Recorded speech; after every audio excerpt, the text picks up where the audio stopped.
La inteligencia artificial presenta numerosos retos, desafíos para el periodismo en la era digital. De ese y otros temas se ocupó el primer encuentro Connect de la Sociedad Interamericana de Prensa, de la CIP, luego de la pandemia. Se realizó en Miami y hay varias preguntas. ¿Se trata de una evolución o de una revolución? ¿Quién gana? ¿Quién pierde? ¿Cómo impactan los medios de comunicación tradicionales? ¿Cómo impactan nosotros, los periodistas? ¿Seremos reemplazados por robots, como ocurre en algunos noticieros y programas de televisión de varios países?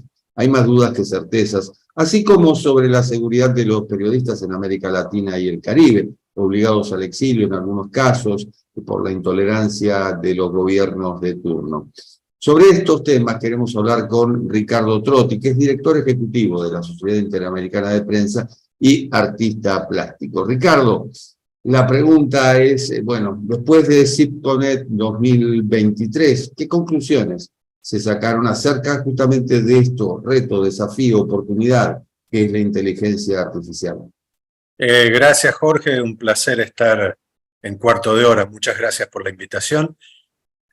Creo que es una pregunta que no tiene respuesta. Estamos todos aprendiendo un poco que hay un proceso muy dinámico en el futuro de la comunicación y de muchas otras disciplinas en el mundo. Así que yo diría que estamos un poco expectantes.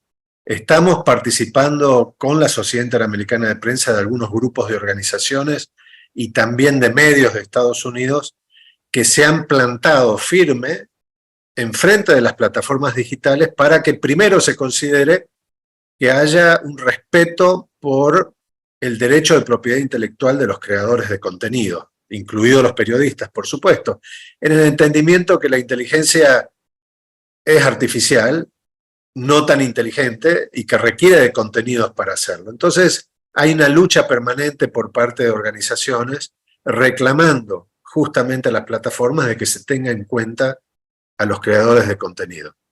¿Eso sería pagarles un canon, por ejemplo, por utilizar información de los medios de comunicación o de los periodistas? Sí, totalmente, totalmente. Esa es lo que nosotros denominamos una remuneración justa y razonable. Es decir, los medios de comunicación crean contenido, pagan a periodistas, pagan a su personal, servicios laborales, impuestos, pero claro, vienen las plataformas, distribuyen los contenidos, se quedan con las audiencias, no pagan impuestos y hay realmente una competencia desleal. Lo único que se pretende es que las plataformas entiendan que también han absorbido el 80% de la publicidad digital en el mundo, lo que antes era el ingreso más elevado que tenía un medio de comunicación, que ahora no lo tiene, y eso ha generado grandes consecuencias en la vida política, económica y mediática de un país, ¿no? O de todos los países. Quienes pasamos de la máquina de escribir a la computadora y con la computadora a Internet tuvimos tiempo suficiente, creo yo, más allá de que fue vertiginoso, pero tuvimos tiempo suficiente para incorporarlo, para manejarnos con las nuevas tecnologías. ¿Hay tiempo ahora con la inteligencia artificial?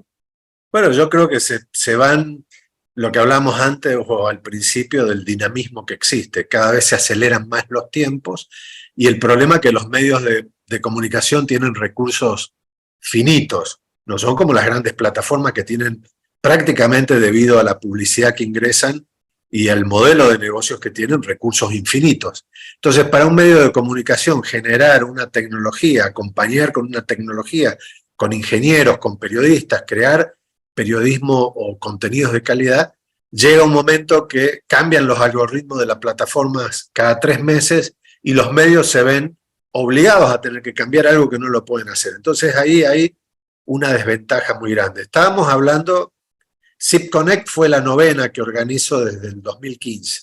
En las primeras hablamos de transformación digital, pasamos a Instant Articles de Google, de Facebook, cuando se mete Facebook a ayudar al periodismo. Luego pasamos del mobile first, que todo el contenido tenía que ser a través de los móviles. Pasamos a hablar de audiencias.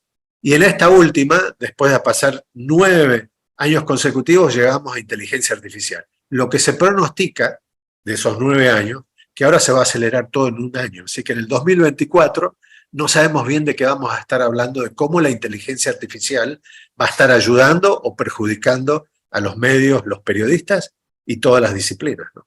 ¿Y qué hay de los medios en sí? Han cerrado muchísimo.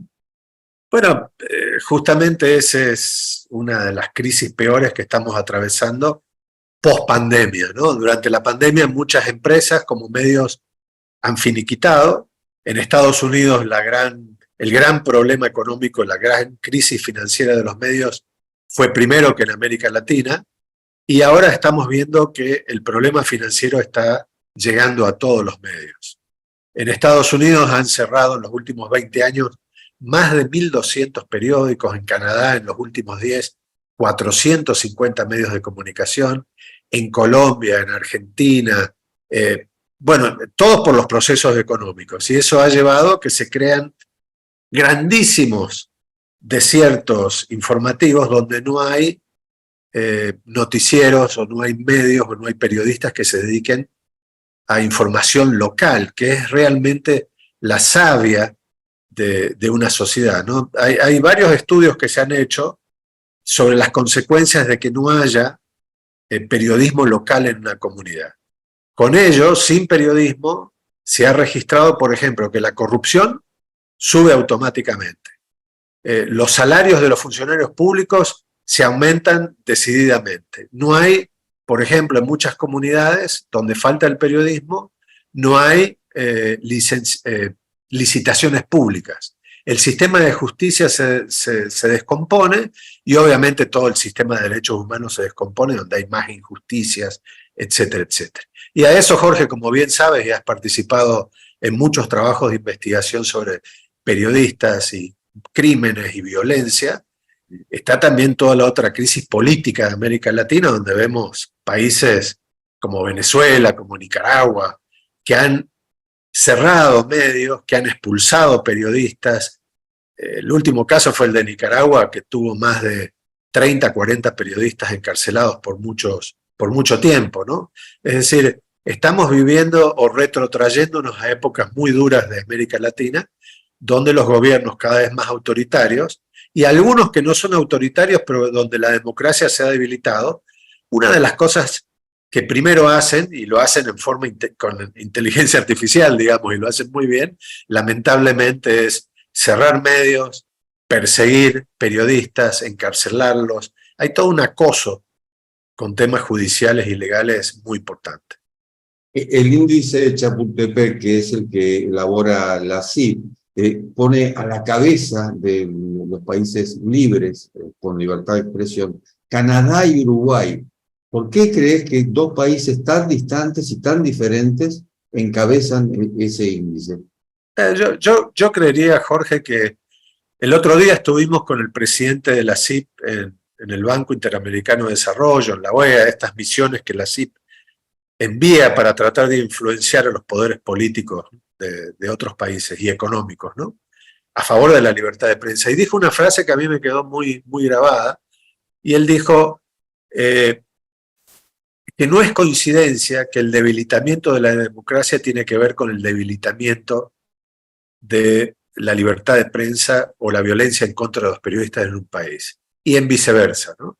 Y por eso digo esto, porque creo que Canadá y Uruguay son dos de los países donde se respetan mucho más las instituciones, donde hay menos corrupción política o pública, y donde la corrupción es parte de un sistema de penalización pública en contra de quien la ejerce, ¿no? Hay castigos y hay incentivos para la población. Y creo que Uruguay y Canadá son dos países de poblaciones chicas, pero que tienen un sentido de democracia mucho más alto que cualquier otro país. ¿En qué fallamos, Ricardo, como periodistas para que hayan cambiado los hábitos de consumo? Es decir, que la gente se informe de primera mano con redes sociales y por ahí WhatsApp o Telegram, en lugar de ir a los medios de comunicación tradicionales. Bueno, mira, justamente cuando se dio la grave crisis de la pandemia, los medios de comunicación se enfervorizaron, empezaron a tener mucho tráfico, porque la gente estaba buscando confianza, ¿no? Ese vínculo que tratan de crear los medios y los periodistas cuando hay contenido de calidad. No obstante, en el último informe de Reuters Institute de este año se ha visto que uno de los graves problemas que existen actualmente es que la gente trata de informarse a través de las redes sociales y ya no de los medios, o buscan algunas formas de información que tienen que ver con el entretenimiento. A mí me da la sensación, por cierta experiencia que uno va manejando en estos temas, primero yo diría que el periodismo siempre estamos, muchos periodistas y muchos medios corren totalmente detrás de la audiencia. Es decir, y también esto tiene que ver porque la audiencia para escuchar a un presidente se va a Twitter, ya no existen conferencias de prensa como existían antes. Entonces los medios empezaron a correr detrás de la agenda pública que otros construyen.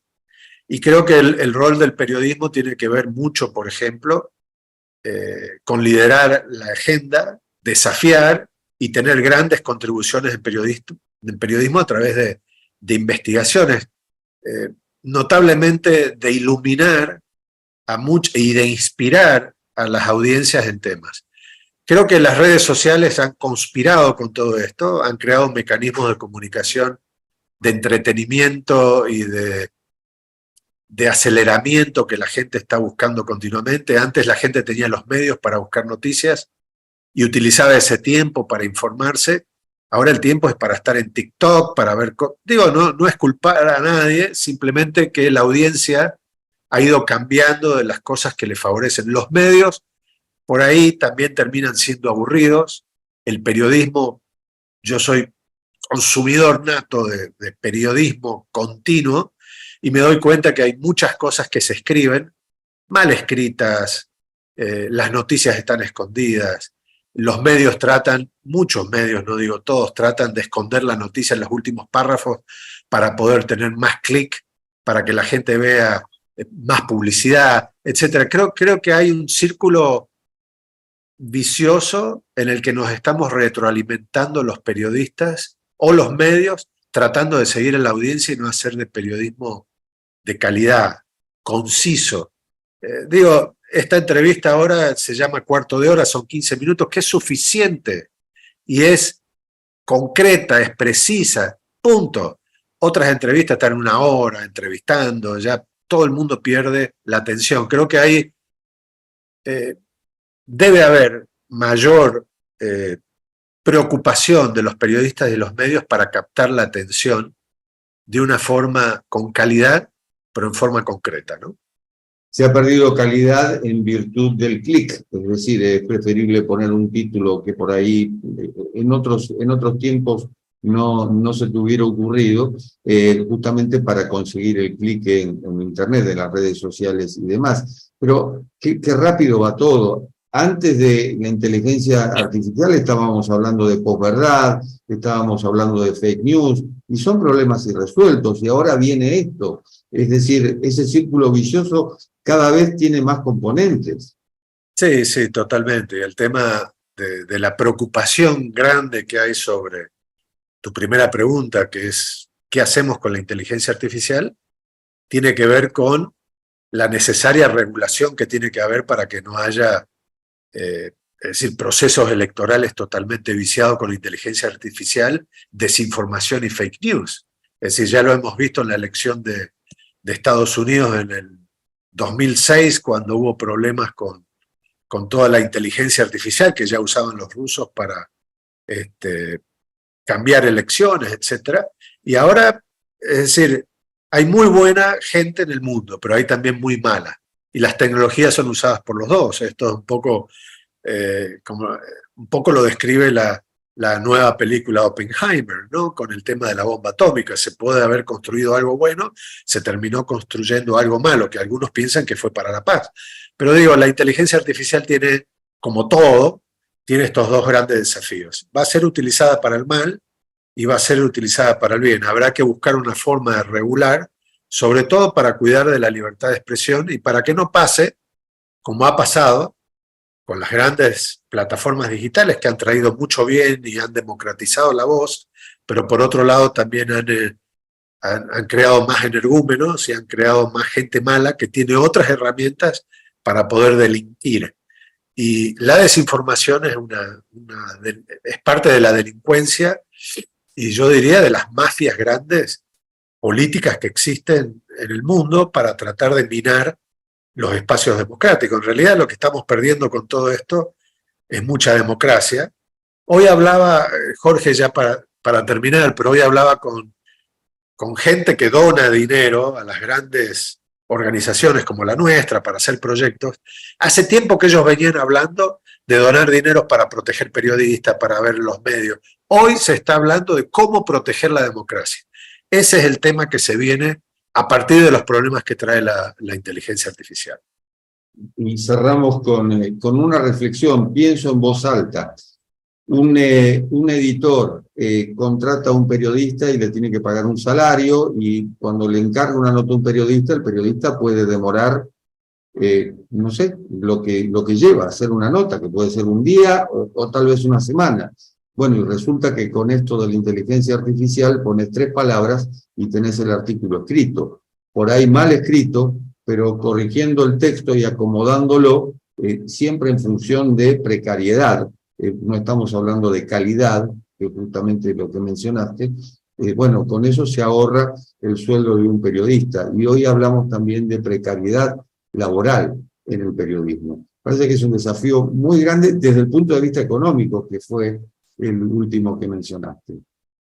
Sí, totalmente. Mira, justamente la pelea que tenemos o negociación, si se quiere decir, entre medios, organizaciones con plataformas digitales, las leyes incluyen que el dinero que se va a lograr con lo que las plataformas tienen que pagar a los medios no va a ser para engrosar los bolsillos de los directores o los dueños y propietarios.